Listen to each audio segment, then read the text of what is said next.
Hello viewers, இன்னைக்கு நம்ம பார்க்க போறது ஒன் பீஸ் எபிசோட் 591 பார்ட் 2.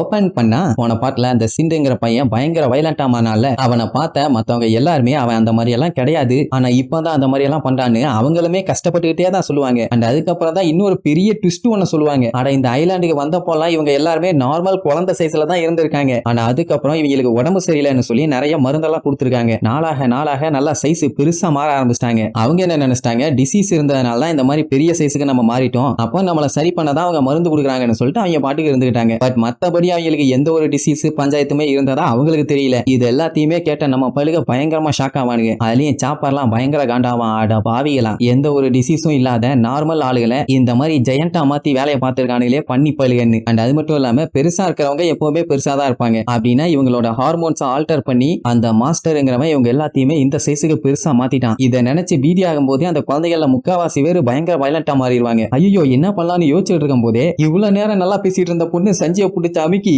ஐ மீன் சஞ்சீவ் பாடியில இருக்க சாப்பரை பிடிச்ச அமுக்கி எனக்கு கேண்டி வேணும்னு சொல்லி தூக்கிட்டு ஒரே வீசு அப்படியே தேய்ச்சிக்கிட்டு போய் விழுவான். அவனுக்கு அப்பதான் புரியுது இவங்க எல்லாத்தையுமே அவன் டெஸ்ட் சப்ஜெக்டா யூஸ் பண்ணியிருக்கான்னு. அந்த மாஸ்டர் மாங்கா மட்டும் எனக்கு என்னதான் வேணும், இந்த மாதிரி குழந்தைகளுக்கு போய் ட்ரக் கொடுத்து மேனிபுலேட் பண்ணி வச்சிருக்கானே, வீணா போனவன்னு கத்திட்டு கிடப்பான். அங்க இருக்கிற அத்தனை குழந்தைகளும் கேண்டி கேண்டி கேண்டின்னு சொல்லி கத்தி அந்த இடத்தையே கண்ணா பின்னான்னு நொறுக்கிட்டு இருப்பாங்க. இவங்க நடுவுல வேற மாட்டிட்டாங்களா, அவங்க கையில கிடைக்கிறதெல்லாம் தூக்கிட்டு வீசுவாங்க. அப்படியே டம்மு டம்மு டம்மு டம்முன்னு வந்து விழும். இப்ப அவங்க பாடியில இருந்தா ஈஸியா சமாளிச்சிடலாம். ஆனா ஒவ்வொருத்தருமே பாடி ஸ்டாப் ஆயிருக்காங்கல்ல, அதனால தப்பிக்க முடியாம கண்ணா பின்னாடி அடி வாங்குவாங்க. லூஃபி இருந்துகிட்டு நான் வேணா இவங்க எல்லாத்தையும் தடுக்கட்டுமான்னு அட்டாக் பண்ண ரெடி ஆவான். ஆனா உசோ பெடையில பூந்து விட்டுங்க நான் இவங்களை பாத்துக்கிறேன்னு அட்டாக் பண்ண போவான். அவன் டமி என்னதான் அந்த குழந்தைங்க கிட்ட அடி வாங்கினாலும் உசோப்பு கிட்ட அவங்களை ஹர்ட் பண்ணிடாதேன்னு சொல்லுவான். அந்த வெங்காயம் எனக்கும் தெரியும், கொஞ்சம் பொறுமையாருன்னு சொல்லி ஸ்லீப் ஸ்டார்னு சொல்லி அடிச்சு விடுவான். அந்த இடத்தை சுத்தி அப்படியே புகையா கிளம்பும். என்னாச்சுன்னு எல்லாம் பதட்டத்தோட அப்படியே சுத்தி முத்தி பார்ப்பாங்க. பார்த்தா அத்தனை பேருமே வாங்கிட்டாங்க. இப்போதைக்கு இவங்களை கண்ட்ரோல் பண்ணணும்னா இதை மட்டும்தான் பண்ண முடியும். மொத்தத்துல இவங்க எல்லாத்தையுமே அவங்க அம்மா அப்பா கிட்ட இருந்து கிட்னாப் பண்ணிட்டு வட்டானுங்க. ஏன்னா கிளம்புறப்போ எங்க அம்மா அப்பாவை பார்க்கணும், எங்களை எப்படியாச்சும் காப்பாத்துங்கன்னு சொல்லி கதர்னு கதர்னாயிலே சாப்பர் அந்த குழந்தைங்க எல்லாத்தையுமே செக் பண்ணி பார்த்துட்டு பயங்கரமா காண்டாவான். அது மட்டும் இல்லாம அவனால தாங்கிக்க முடியல.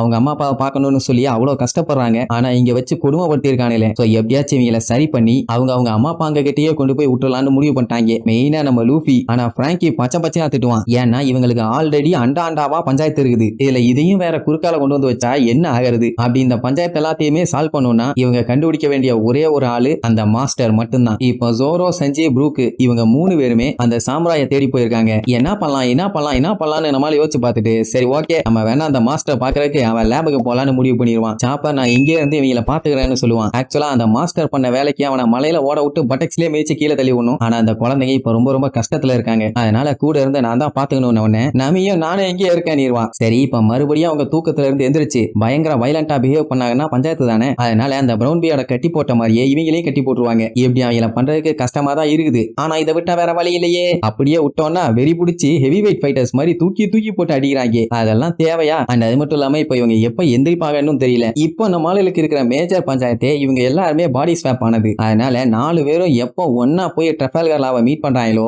அப்பதான் எல்லாத்தையுமே சரி பண்ண முடியும்னு சொன்ன உடனே லூஃபி இழிச்சுக்கிட்டே எதுக்கு இந்த மாதிரி ஸ்வாப் பண்ணிட்டு இப்படியே இருந்துருங்களேம்மா, அமிதான் ரொம்பவும் பாவம், ஏன்னா அவ பிராங்கியா மாதிரி இருக்காளே ஓடா விளக்கன்னு சொல்லி வண்டையா திட்டுவா. இங்க பிரவுன் பியர்டு இன்னுமே மனசுக்குள்ள மாஸ்டர் நீங்க ரொம்ப நல்லவர், உங்க மேல எனக்கு ரொம்ப நம்பிக்கை இருக்குது, என்னைக்குமே நான் உங்களை நம்புவேன் அப்படி இப்படின்னு பயங்கரமா அவனை பத்தி தான் யோசிச்சுட்டு இருப்பான். அதே நேரம் இங்க நம்மளுங்க அந்த சாமுராயை தேடி அப்படியே பொடி நடையா வருவானுங்க. போற வழியில பார்த்தா அந்த சாமுராய் நடந்து போன கால் தடங்கள் தெளிவா இருக்குது. அப்படியே பொடி நடையா போவானுங்க. போறப்போ இவனுக்கு 3 பேர்த்தோட ரவுசும் தாங்க முடியாது. ஒரே பண்ணு தான், அதாவது சண்டையோட பண்ணு. அந்த டைம் திடீர்னு ப்ரூக் எதையோ பார்த்து பயங்கரமா ஷாக் ஆகி கத்துவானா, ஏன்டா என்னாச்சு அந்த சாமுராயை பார்த்துட்டியான்னு கேட்டா இல்லவே இல்ல, இது அதுக்கும் மேலமா. அப்படி என்னத்த மூதேவி பார்த்தான்னு வந்து பார்த்தா பெரிய சைஸ் கால்தோட அப்ப ஏதோ ஒண்ணு இங்க இருக்குது. அதே நேரம் அந்த மாஸ்டர் சீசரை காட்டுறாங்க. அவனுக்கு ஸ்மோக்கரோட ஹார்ட் கிடைச்சது செம ஹாப்பி. ட்ரஃபால்கர் லாவை பாராட்டி தள்ளுவான். அப்போ ஒரு வழியா சண்டை முடிஞ்சதுங்கிற மாதிரி சொல்லிட்டு அப்படியே வில்லத்தனமா சிரிப்பான். ஏன்னா அவங்க கப்பலை ட்ரஃபால்கர்லாம் நொறுக்கிட்டான்ல. அப்படி இருக்கும்போது அந்த G5 ஸ்குவாடு கண்டிப்பா அந்த வில்லப்பள்ளியோட கப்பலை தான் ஆட்டைய போட போவாங்க.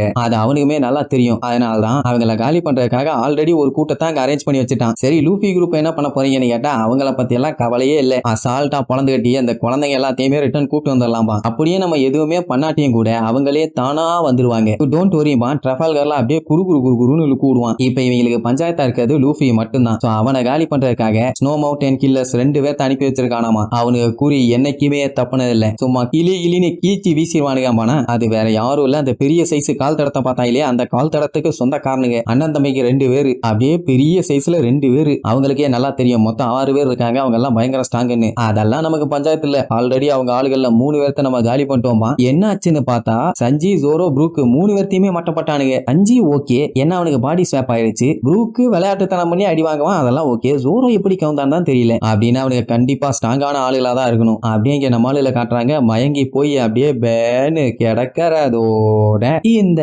எபிசோடுக்கு எண்டு கார்டு போட்டு முடிக்கிறாங்க.